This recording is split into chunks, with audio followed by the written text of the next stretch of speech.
चलते हैं आपको राजस्थान विधानसभा।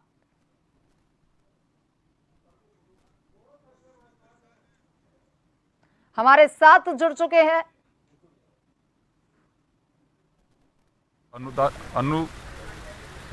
अनुरक मांगों की और इंटरिम बजट की सबसे बड़ी बात अगर कहें तो पूरे प्रदेश की निगाहें टिकी हुई थी, क्योंकि लगातार बीजेपी गारंटी की बात कर रही थी। वैट क्या खत्म होगा, कम होगा, इसको लेकर के चर्चा थी, लेकिन वैट का जिक्र पूरे अगर इंटरिम बजट की बात करें तो कहीं पे नहीं है। जयपुर में एक स्मार्ट सिटी तैयार की जाएगी, इसका जिक्र है। मेट्रो को लेकर के जैसे एक दिन पहले ही बता दिया गया था कि मेट्रो का फेज सीतापुरा से अंबाबाड़ी होते हुए विद्याधर नगर लेकर के जाया जा सकता है। एक जयपुर के लिए बड़ी सौगात कही जाएगी। केंद्र ने जिस तरह से टूरिज्म सर्किट तैयार किया था और रिलीजियस पैलेसेस जो हैं उनको, यानी कि धार्मिक जो मंदिर हैं या फिर लेक्स हैं, उनको जोड़ने की बात कही गई है। 20 ऐसी लेक्स के लिए कहा गया है और ऐसे धार्मिक स्थल हैं, उन्हें एक सर्किट के रूप में जोड़ा जाएगा। एक बड़ी बात कही जा सकती है। शह और मात का खेल चलता रहा पूरे बजट के भाषण में। जब बिगनिंग में दिया कुमारी जो फाइनेंस मिनिस्टर हैं, डिप्टी सीएम हैं, वो कहती रही कि पूर्ववर्ती सरकार ने ये किया, पूर्ववर्ती सरकार ने ये किया, तो इस पे विपक्ष आक्रोशित भी रहा। गोविंद सिंह डोटासरा जो पीसीसी चीफ में हैं, पूर्व मंत्री भी हैं, उन्होंने इस बात के लिए ऑब्जेक्शन जताया कि ये अभिभाषण नहीं है, ये बजट है। बजट वही पढ़ा जाना चाहिए जो हाउस में टेबल किया जाएगा। तो ऐसे में ये पढ़ना उचित नहीं है, लेकिन एक बार इग्नोर किया गया, फिर दिया कुमारी उसी तरह से बोलते रहे, तो ऐसे में फिर कुछ सवाल भी उठे और सवाल उठने के साथ ही हंगामा रहा। हंगामा होने की वजह से ही ये बात चलती रही कि आके हंगामा चलता रहा और इसी वजह से वेल में भी आए और वेल में आने की वजह से हंगामा रहा। कुछ देर के लिए रोकना पड़ा और स्थिति ये बनी कि आखिर भजन लाल जो राजस्थान के मुख्यमंत्री हैं, हाउस ऑफ लीडर हैं, उन्हें बोलना पड़ा और बोलने के साथ ही अध्यक्ष की तरफ से भी थोड़ी व्यवस्था दी गई कि जो बजट में लिखा गया है वही बोला जाए। क्योंकि उसके बाद भी एक बार दिया कुमारी ने फिर जिक्र किया जब महिलाओं से जुड़ी योजनाओं पे आई कि ये मर्दों का प्रदेश है। ध्यान होगा हमारे दर्शकों को कि पिछली सरकार के दरमियान जब हाउस में हंगामा चल रहा था, महिला उस अत्याचार को लेकर के चर्चा थी, तो उन्होंने कहा भी करें क्या, ये मर्दों का प्रदेश है। धारीवाल ने जब कह दिया था, उसका एक बार फिर जिक्र किया। एमनेस्टी स्कीम एक बड़ी सौगात व्यापार उद्योग के लिए कही जा सकती है और ये इस वजह से कही जा सकती है कि जो लैंड से जुड़े इश्यूज हैं या इंडस्ट्री से जुड़े इश्यूज हैं, उन्हें सॉर्ट आउट किया जा सकेगा। अभी प्रेस ब्रीफिंग में हरीश चौधरी पहुंचे हैं, वो अभी कुछ कह रहे हैं। दर्शक हमारे देख रहे होंगे दूसरे फ्रेम में, और चले मैं भी कंटिन्यू करना चाहूँगा। ये अभी विधानसभा से जो विधायक हैं उनके निकलने का सिलसिला शुरू हुआ है। उन्हें जो बजट है, अंतरिम बजट, उसकी कॉपी दी गई है एक लेदर बैग के जरिए, क्योंकि पहले विवाद हो चुका है कि स्मार्टफोन दिए गए थे, आईफोन दिए गए थे, उसको लेकर के बीजेपी के सदस्यों ने लौटा दिए थे, लेकिन उसके बाद में ले लिए गए। काफ़ी सदस्यों ने उन्हें रखा भी और ये आज ये परंपरा भी रही है हाउस की कि जब भी बजट होता है तो उसे एक कॉपी के रूप में दिया जाता है। हालांकि पिछले दिनों पार्लियामेंट के अंदर टैब में दिया गया और उसमें स्मार्ट कॉपी की तरह उन्हें दिया गया। पेपरलेस की एक मुहिम पूरे देश में ही चल रही है, तो उसी तरह से ये माना जा रहा है। चले तो हम सीधे हमारे दूसरे में फ्रेम में लेकर के चलना चाहूँगा, जहाँ पे पूर्व मंत्री हरीश चौधरी इस वक्त मीडिया को संबोधित कर रहे हैं। हरीश चौधरी। दिल्ली से कॉर्पोरेट लोगों के, बड़े लोगों के लिए भेजा हुआ बजट। मेरे साथ हरीश जी भी है। हरीश जी एक जरा आए। कांग्रेस के वरिष्ठ नेता हैं, मंत्री रह चुके हैं। हरीश जी, जो बजट है,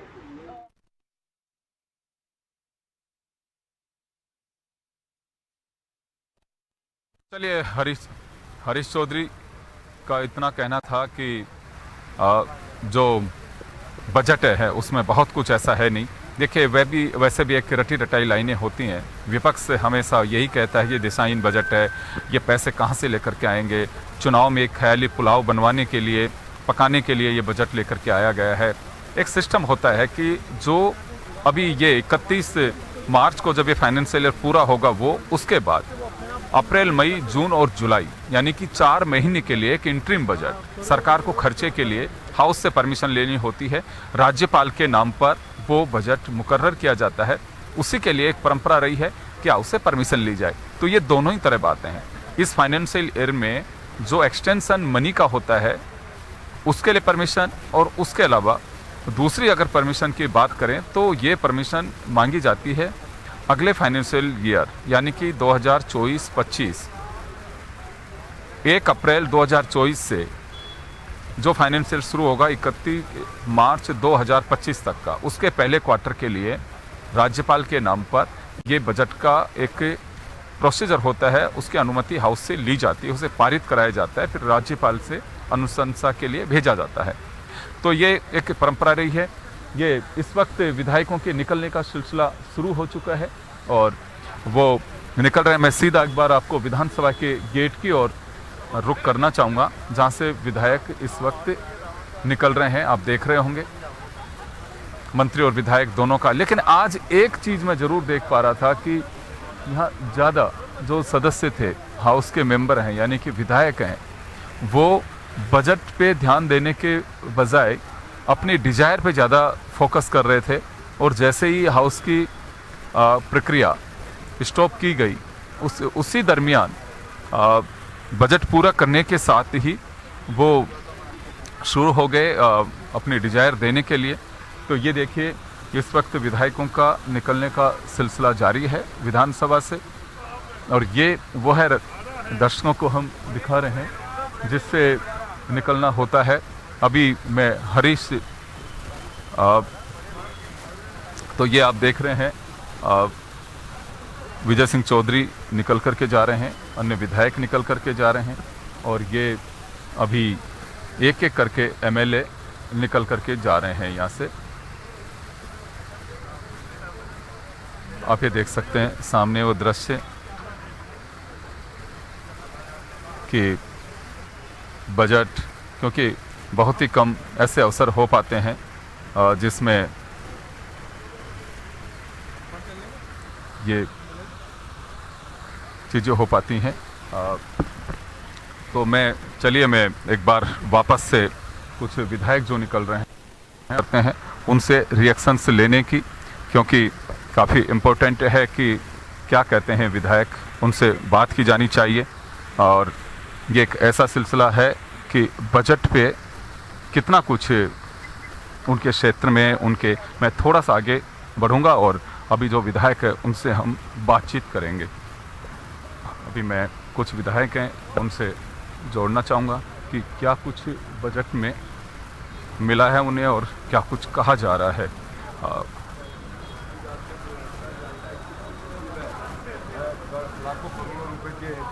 इस वक्त यही वो मेन गेट है जिसके ज़रिए विधायकों का निकलने का और आने का जो सिलसिला है वो बनता है।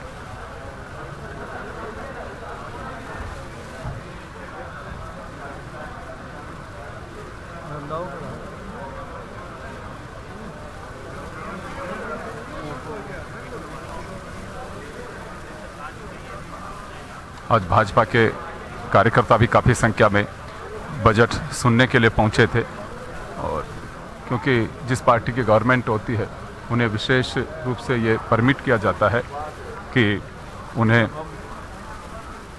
देश को विश्व के गौरवशाली स्थान पर ले जा सकते हैं, जहां माननीय प्रधानमंत्री जी का आशीर्वाद और हमारे बहुत यशस्वी और सक्रिय मुख्यमंत्री जी निश्चित रूप से राजस्थान घाटे से भी उभरेगा और राजस्थान विकास की नई डगर पर। चलिए अभी संदीप शर्मा हमारे साथ में हैं, कोटा से विधायक है। संदीप जी, कैसे देखा जाए बजट को?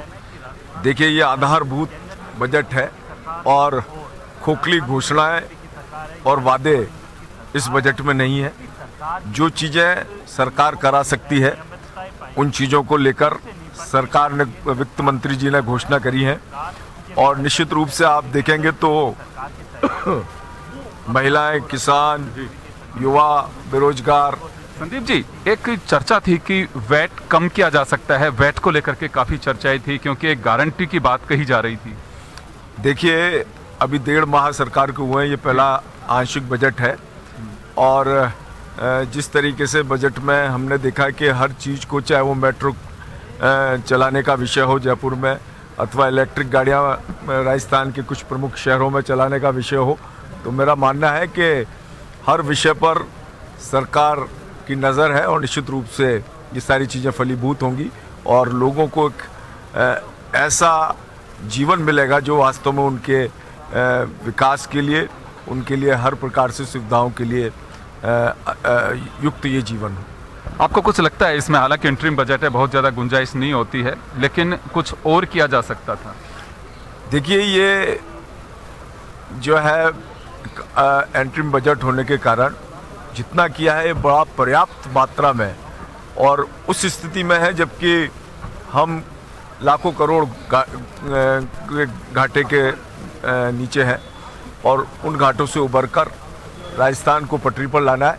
तो उस मुताबिक बहुत ही उपयुक्त और सटीक बजट है। जो होने वाली चीज़ें हैं निश्चित रूप से वही बजट में घोषणा की गई। चलिए, जो हो सकता है वही घोषणा की गई है और ये कहा जा रहा है कि बजट में पहले से ही तय था, क्योंकि एक मैं चीज़ यहाँ ज़रूर जिक्र करना चाहूँगा कि एक लीक बनी हुई है कि केंद्र में जिस तरह की स्थितियाँ बनी थी, कई योजनाओं का जिक्र फाइनेंस मिनिस्टर ने किया है कि केंद्र में जिस तरह से योजनाएं चल रही हैं उसको आगे इसी तरह से बढ़ाया जाएगा। तो ये तो तय माना जाना चाहिए कि जो केंद्र का रूट लाइन तय की हुई है उसी के इर्द गिर्द ये तमाम चीज़ें रहेंगी। अभी विधायक निकल करके आ रहे हैं, हम और पकड़ने की कोशिश करते हैं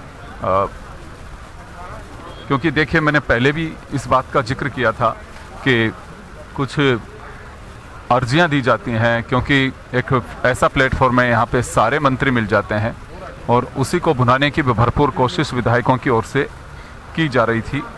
उन्हें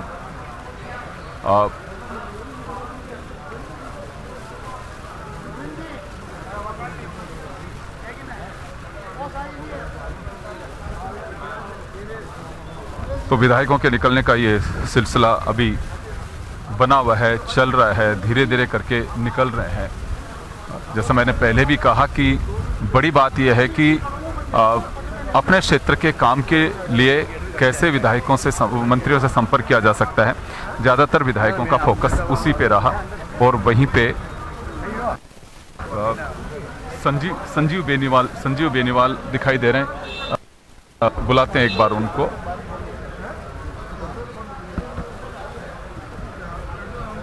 तो संजीव बेनीवाल निकल करके जा रहे हैं और एक बार बात करते हैं उनसे।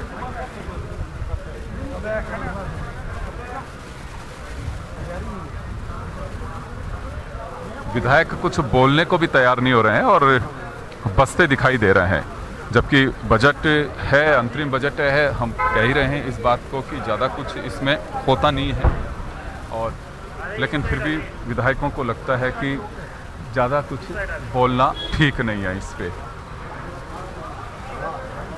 गाड़ियाँ लग चुकी हैं यहाँ पे, लेकिन अभी विधायक निकल करके आ रहे हैं धीरे धीरे। अभी कोशिश करेंगे हम कुछ और विधायकों को पकड़ने की।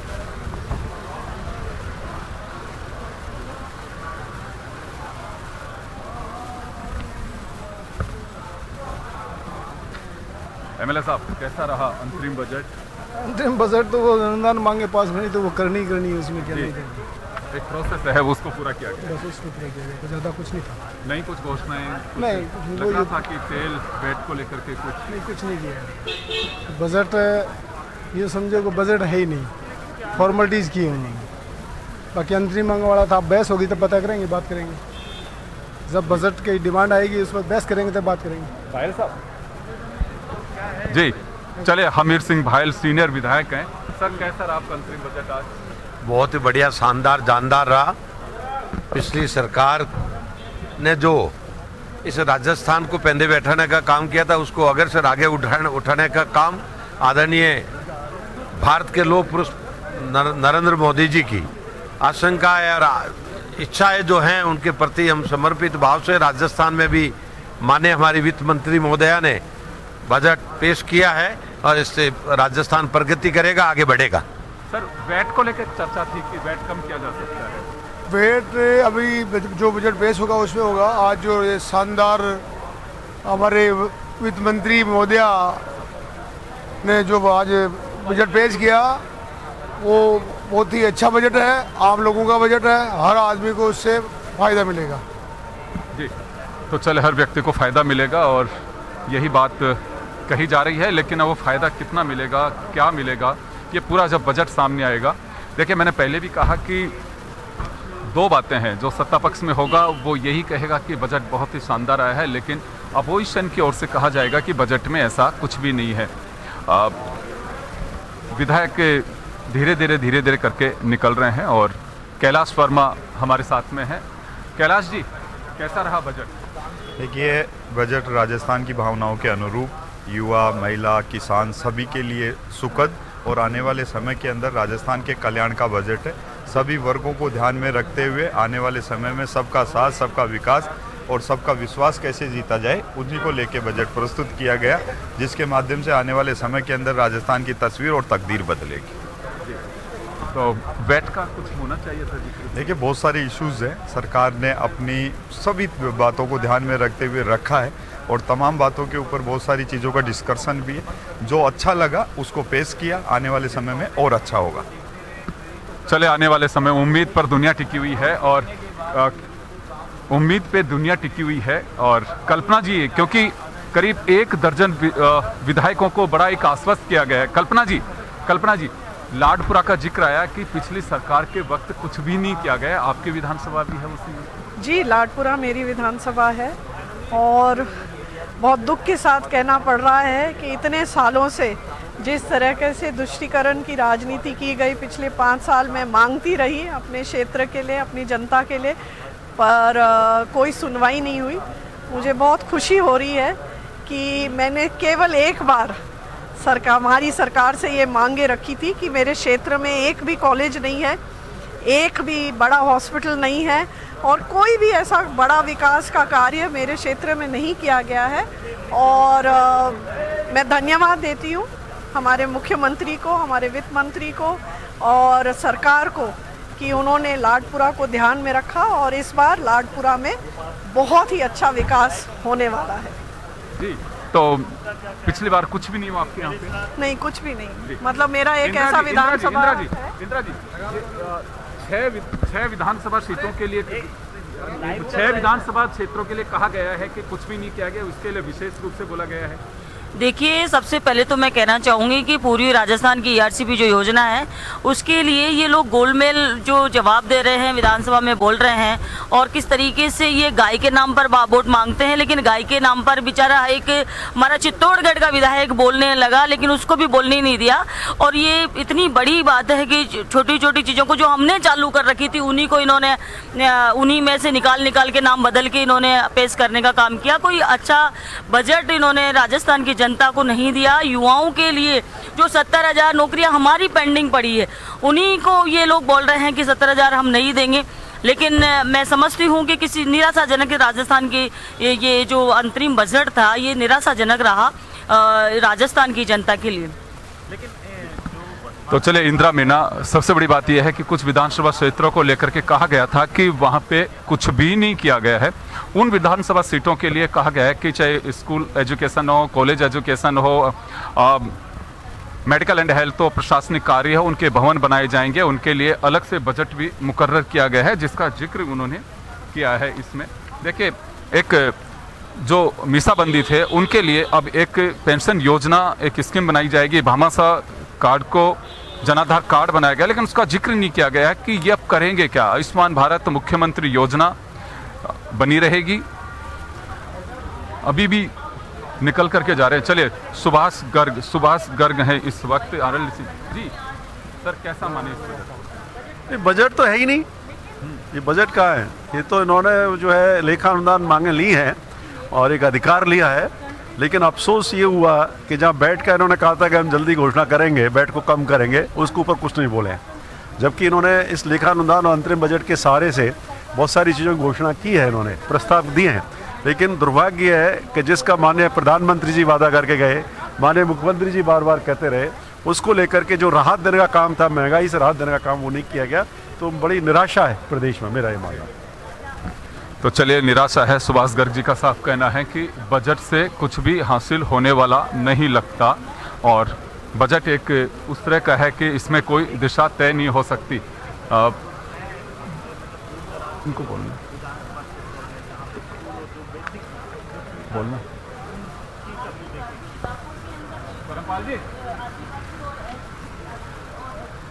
चलो, खेतड़ी विधायक हैं धर्मपाल गुजर सर, आप भी आ जाइए। धर्मपाल जी, कैसा रहा बजट?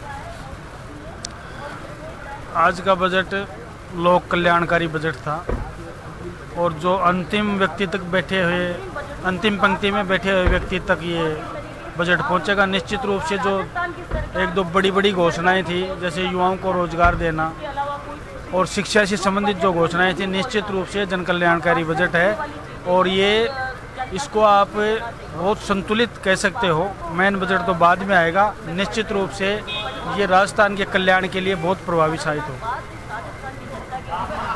तो चलिए, विधायकों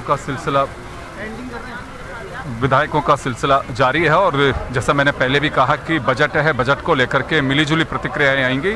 जो सत्ता पक्ष के विधायक उसे अप्रिशिएट करेंगे और जो लोग विपक्ष में हैं या दूसरी पार्टी से ताल्लुक़ रखते हैं, जो आइडियोलॉजिकली ही वर्तमान सरकार के विरुद्ध हैं, वो इसे दिशाहीन बताएंगे। तो चलिए, बजट में फिलहाल इतना ही। दीजिए इजाज़त, नमस्कार। धन्यवाद।